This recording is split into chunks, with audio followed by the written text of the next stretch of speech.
नमस्कार मित्रांनो, मी डॉक्टर प्रज्वल. तर मी यूट्यूब चॅनल का बरं सुरू केलं? कारण की मी जेव्हा प्रिपरेशन करीत होतो, तेव्हा मी प्रत्येक गोष्ट यूट्यूबवर सर्च करायचो.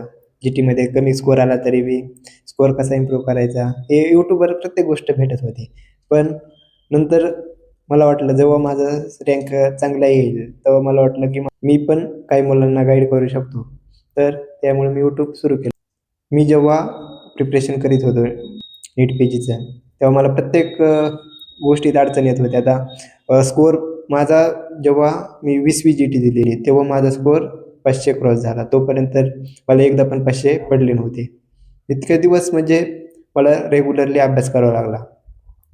तर मला माहीत नव्हतं की माझा स्कोअर एवढा येऊ शकतो फायनलमध्ये पण.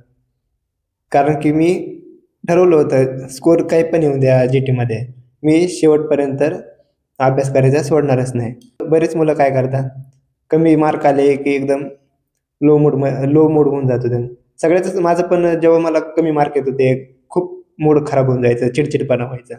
ते सगळ्यांना सेमच राहतं. फक्त ते आपण किती दिवस करतो, किती किती लवकर आपण त्या गोष्टीतून बाहेर पडतो, ते जास्त महत्त्वाचं राहतं. कारण की की सगळ्यांनाच टाईम 24 तासच आहे दिवसामध्ये, तर आपल्याला त्या गोष्टीतून किती लवकर आपल्याला बाहेर पडता येईल, हे जास्त महत्त्वाचं राहतं. त्याच्यामुळं कमी जी-टीमध्ये मार्क आले तरी पण घाबरायचं नाही, कारण की आणि खूप दिवस आहेत. आपण बऱ्याच गोष्टी अनेक इम्प्रूव्ह करू शकतो. मला एकदाच 600 पडलेले, असं नाही की मला प्रत्येक जी-टीमध्ये 550 असे पडत होते, नाही. माझ्या 20वी जी-टीमध्ये 500 क्रॉस झाले. त्यानंतर पण जेव्हा मी नंतर माझे 500 पेक्षा पण कमी मार्क येऊ राहिले नंतर पण.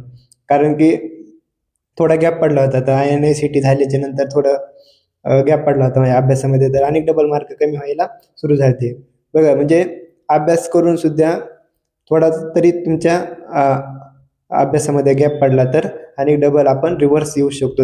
इतकं ओव्हर कॉन्फिडन्समध्ये नाही राहायचं की मला एकदा 550 क्रॉस झाले तर मी आता 500च्या खाली येणार नाही, असं नाही होत. तुम्ही अभ्यास कमी केला की लगेच मार्क कमी यायला लागतात. तर आपल्याला शेवटच्या जोपर्यंत मेन एक्झाम देत नाही तोपर्यंत आपल्याला तेवढं कन्सिस्टन्स राहावंच लागतं, नाहीतर दुसरे आपल्यापेक्षा चांगले मार्क घेतात. शेवटपर्यंत टिकून राहायचं खूप अवघड गोष्ट राहते, कारण की शेवटपर्यंत तर जरी तुमचा स्कोअर नाही आला चांगला, तरी पण मेन एक्झाममध्ये येऊ शकतो. असं काही नाही की जी-टीमध्ये जो स्कोअर येईल तोच मेन एक्झाममध्ये येईल. नाही, तुम्ही शेवटपर्यंत कसा परफॉर्मन्स करता जी-टीमध्ये, तुमचा माइंडसेट कसा आहे, जेव्हा तुम्ही एक्झाम देता त्यावेळेस, ते माइंडसेट ते जी-टी तयार करतं तुमचं सगळं. त्यासाठी जी-टी आपण रेग्युलरली द्यायला पाहिजे. आपण घाबरायचं नाही की जी-टीमध्ये स्कोअर कमी आला म्हणून आपला स्कोअर वाढणारच नाही, असं नाही होत. तुम्ही जेव्हा स्कोअर कमी येईल, नंतर काही जी-टी दिल्याच्या नंतर तुमचा अनेक स्कोअर वाढणार. ते कधी कळेल, तुम्ही जी-टी दिल्याच्या नंतरच कळेल. अनेक मुलं बरेच आहेत की जी-टी देत पण नाहीत.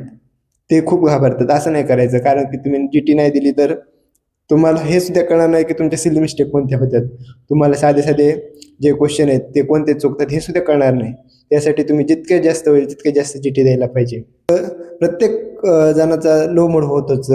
असं नाही की बोरिंग काम आहे, रोज तेच करायचं म्हणजे बोरिंगच काम आहे. दुसरं काय याच्यात रोज रिवाईज करायचं किंवा माहीत असेल तरी ते डबल वाचायचं.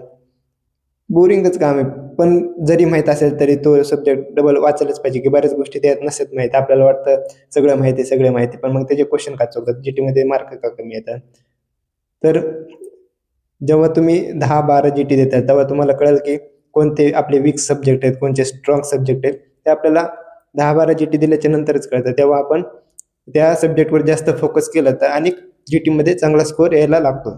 बरेच मुलं की अनेक जी-टी देतच नाही. जी-टी नाही दिली तर मग फायदा काय? तुम्ही प्रिपरेशन करायचं सोडून द्या. फायदाच होणार नाही तुमचा. कारण की तुम्ही जर म्हणता मी सगळी रिव्हिजन झाल्याच्या नंतर जी-टी देईल, तर फायदा नाही होणार. कारण की जेव्हा आता मुलं आतापासूनच ज्यांच्या 4-4, 5-5 किंवा 10च्या वर पण जी-टी झालेल्या राहतात आणि तुम्ही अनेक काही दिवसांनी जी-टी देणार आहेत, तोपर्यंत त्यांची जी-टी 15-16 झालेल्या राहतील आणि तुमच्या जर पहिली जी-टी असेल आणि ते जरी खूप ॲव्हरेज स्टुडंट असले तरी ते तुम्ही किती स्मार्ट असले तरी काही नाही उपयोग, कारण की ते तुम्हाला सहज मागे पाडू शकतात. कारण की त्यांच्यामध्ये इतका कॉन्फिडन्स आलेला राहतो आणि त्यांना एवढं कळून गेलं राहतं की आपला स्ट्रॉंग सब्जेक्ट कोणता आहे, वीक सब्जेक्ट कोणता आहे, कोणत्या गोष्टीवर जास्त फोकस करायचं, हे सगळं त्यांना कळून गेलं राहतं. त्याच्यामुळं तुम्ही पण लवकर जीटी द्या. जितक्या लवकर तुम्ही जीटी देता तितकं तुम्हाला लवकर माहीत होईल की कोणत्या गोष्टीवर, कोणत्या टॉपिकवर जास्त फोकस करायचं, ते जीटी मधूनच कळतं.